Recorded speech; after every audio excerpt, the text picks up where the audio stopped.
webtoon started in the 2010 when I started to teach the college students who wanted to be a professional webtoonist. Since then, webtoons have rapidly grown to become a form of entertainment that the younger generation in Korea enjoys massively and regularly.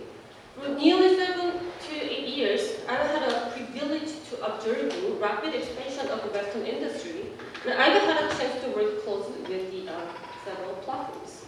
So, here I'm going to start my presentation. I guess most non-Koreans may not be familiar with the term webtoon.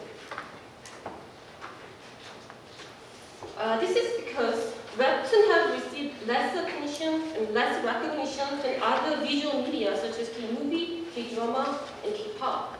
But in fact, if you see here, the Korean cultural content industry is valued at 150 trillion won, but the webtoon only make up 1.6% of it. Very small. However, you may recognize these famous K-dramas. They all adaptation of webtoon stories. This clearly shows that the webtoons play a significant role in providing original stories that can later be adapted into visual media formats and then streamed on Netflix. So even though webtoon industry may seem small, but it generates substantial revenue through intellectual property rights, much like the Marvel comics does for MCU industry. Webtoon literally translated to comics on the web, so they are web comics in English.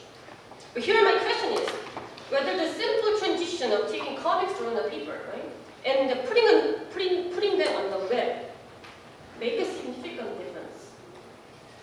Does it differ from the traditional form of comic books? What implication does it have when paper is digitalized?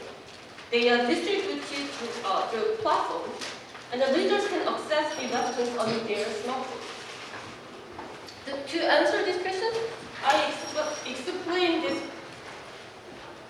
powerful form of popular culture from 3 different perspectives. First, I will discuss its distinguished features. Then I explain how it changes the perception of reading comics in Korea.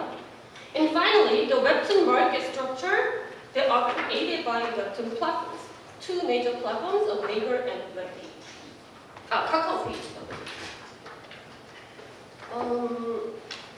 The main distinguishing feature of webtoon is, of course, their vertical scrolling.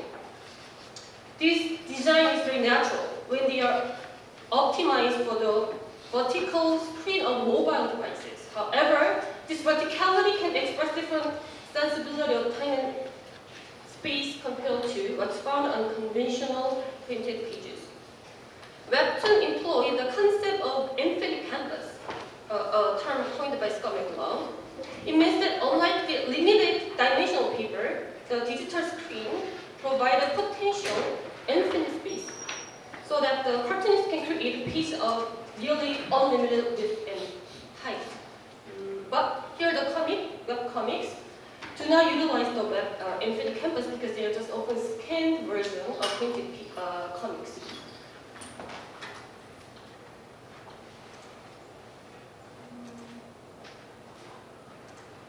Here I brought an example. As you can see this episode, the cartoonist used these very extremely long vertical panels to show the sea. Here readers can feel the depth of the sea due to the time spent scrolling down with the mouse wheel or your fingers. The further one scrolls, the longer they feel the duration, the deeper the sea seems. This artistic feature creates a new way of experiencing time and space that printed comics cannot capture.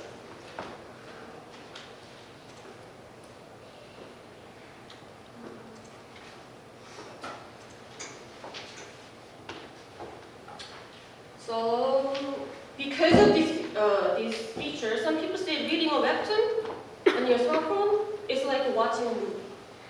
But the only difference is that in a movie, a projector automatically rotates the film, but in a smartphone, readers manually scroll the screen of the smartphones at their own pace. In fact, this is one of the reasons why webtoons easily transformed itself to mediums like a movies and TV drama. So make it powerful source of transmedia storytelling.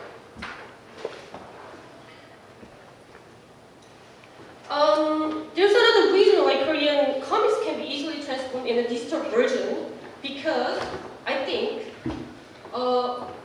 만화 보러 가자. When we say that let's read comics, let's go to see read comics, then we Korean said we can use both verb see and read, but it's more natural to say let's see comics. 만화 보러 가자. We don't say 만화 읽으러 가자. It's not natural to say that. Bong Kyung-yeon said that French cartoons are for reading, but Korean webtoons are for viewing. Franco-Belgian comics are graphically simplified with almost the same size, same shape panels, so the readers can focus on text. But however, webtoons use various types of shape panels and placed differently with diverse angles and framing. Therefore, reading time is very short. So when you see Koreans read webtoons, you're really surprised at how fast they read one episode. Like 6 seconds, 1 minute. This strong visibility and cinematic expression, in fact, originally comes from Japanese manga. And it's heavily influenced by the Tetsuka Osamu. I think these distinctive features shared by most Asian comics, webtoons were able to emerge in Asia rather than other continents. Then my second question. Why webtoon was created in Korea, not in Japan? Japan is known as the kingdom of comics, and it established a very distinctive comic style of manga, and it still has a very strong, huge domestic industry. But comics in Korea face several restrictions, and they were socially and culturally discredited, like an annual event to burn comic books in celebration of Children's Days in the 1970s. And the reading comics in public was strictly forbidden in Korea, unlike Japan. So when I was in high school in 1990s, it was really unthinkable to take the comic from my school bag while wearing a school uniform. So I think the older generation still considers shameful for adults or students to read comic books in a public space, like a bus or a subway. Instead, comics should be only read or seen in a restricted places like a dark and gloomy comic rental shop. And if you look at the 100-year history of comic in Korea, between the late 1990s and early 2000s, right before webtoon emerged, the Korean paper comics market suffered unprecedented downturn. If you ask Koreans in their 30s and 40s like me, what's the most memorable comic books? What? Slam Dunk, Dragon Ball, Japanese manga. Right. If you ask people in their 20s, what's your most memorable comic book? They might mention Magic Chinese Alphabet, Greek methodology in comics, but they are not comics. They are picture books with easy to read text and illustrations. The comic was used to just educate children effectively. During this time, most cartoonists stopped creating their own stories during comic books. Instead, they started work as an illustrator for these educational books to earn a living. Then, how was it possible to create weapons in Korea in such harsh environment? Even though Korea has a long history of comics and significant work, due to the several cultural disruptions caused by historical misfortunes such as Korean War, harsh censorship under military dictatorship, and finally, Japanese comics, South Korean comics had not yet established a clear identity as an art form like the European and Japanese comics. Ironically, these reasons may explain why webtoons were born in South Korea. Japan seemed to resist the idea of web-based manga. Experts have speculated several reasons. It may be Japanese will have a strong preference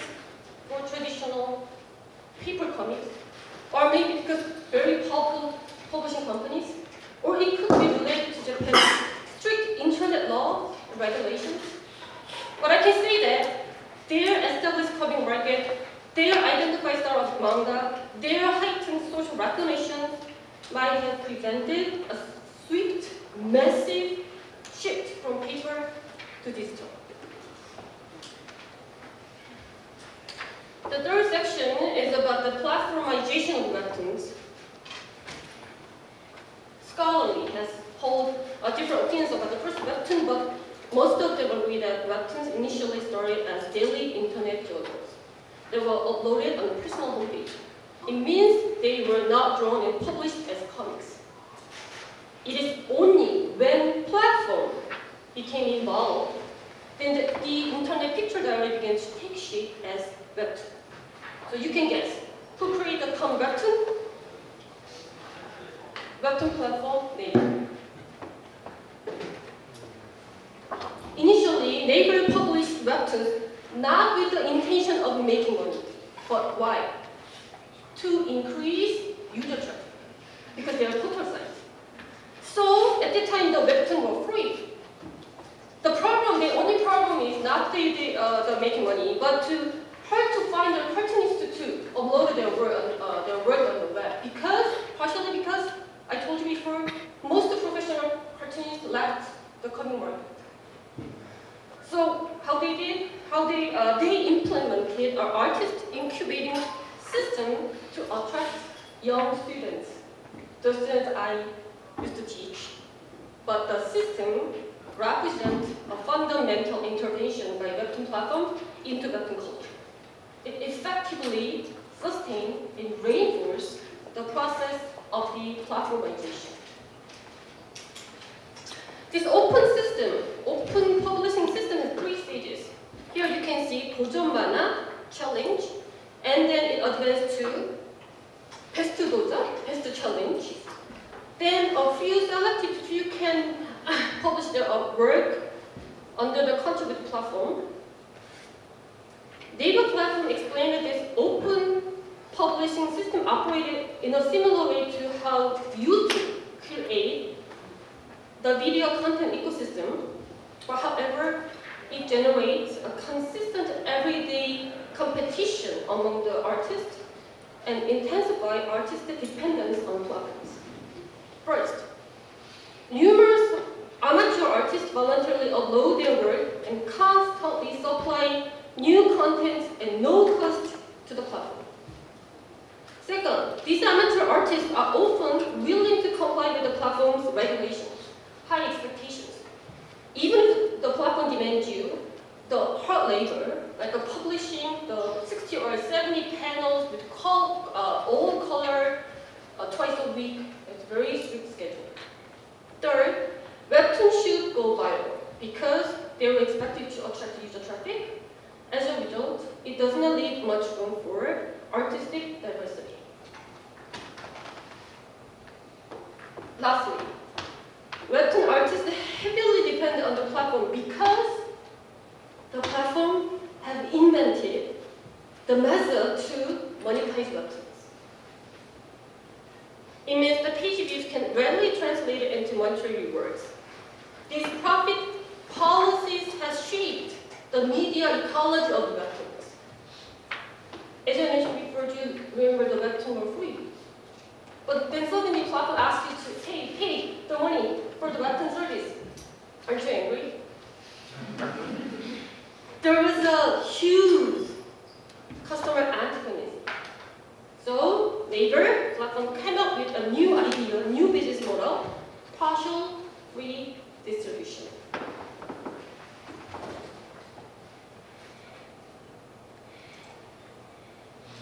Naver webtoon. Is my favorite.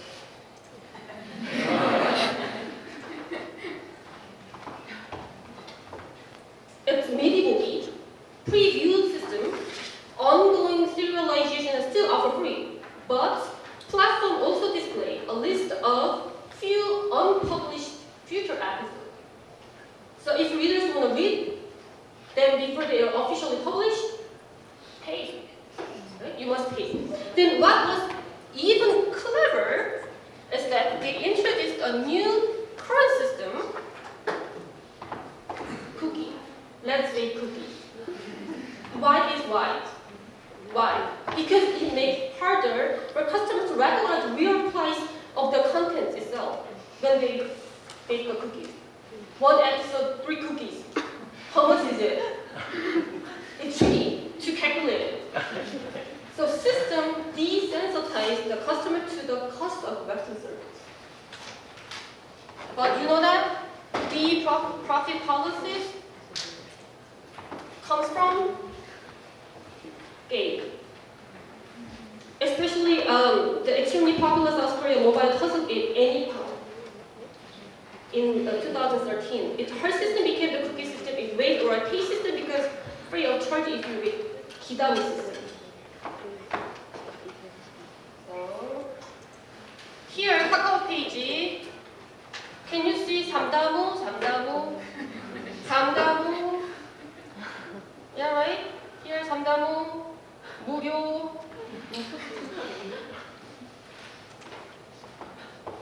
So the system further refined, and the waiting time varies from 3 hours, 8 hours, 12 hours, 1 day, 2 days. The wait or pay system may not seem like a significant money maker, but I asked my friends, webtoon cartoonists, yeah, you make a lot of money. Kakao page wasn't a number 1 platform. It was Naver.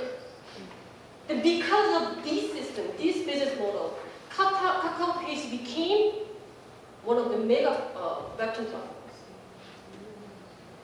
So it means readers cannot wait. So webtoon platforms play an increasing crucial role in shaping and reinforcing the ways webtoon artists' work are produced and distributed. Also, the digital platform system of monetizing content has significantly changed how comics are perceived, consumed, and understood. It's true that dramatic growth of this webtoon business, driving comic culture in Korea, can be attributed to the process of webtoon platformization, but it has also led to ongoing critical debate about the precarious, exploitative nature of creative labor of platform webtoons. Now, webtoons have gone overseas. By this, I don't mean they are exporting Korean webtoons, but rather they are exporting the revenue model, the socio-technical system.